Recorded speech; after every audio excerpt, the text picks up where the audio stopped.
Ready? Start.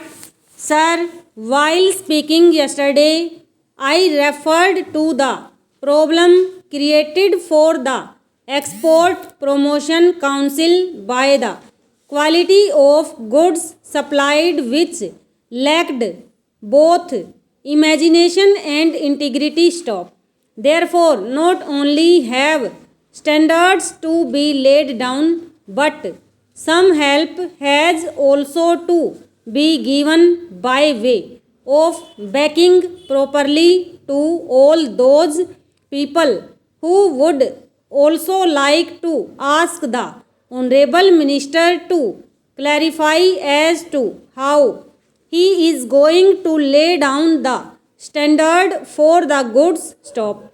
Will the contract between the buyer and the seller be concluded first and then the quality or standard will be decided?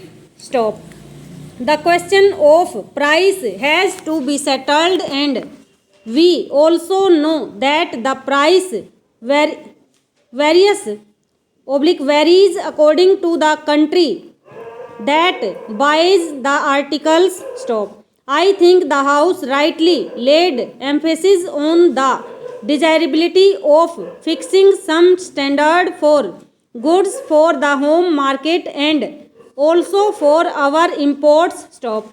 The standards for imports, I am told, are governed by other international import rules. Stop.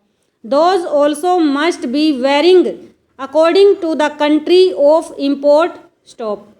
In any case, unless there are some standards laid down for the sale of goods in the home market, there will be difficulty. Stop. There are people who are used to selling things different from what they had advertised. Stop.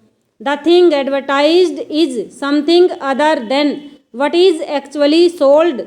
So, unless our traders are trained to respect integrity and some business morals, it is not possible for them suddenly to rise to the occasion and put off patriotic motives sell goods of the particular specified standard. Stop. Over.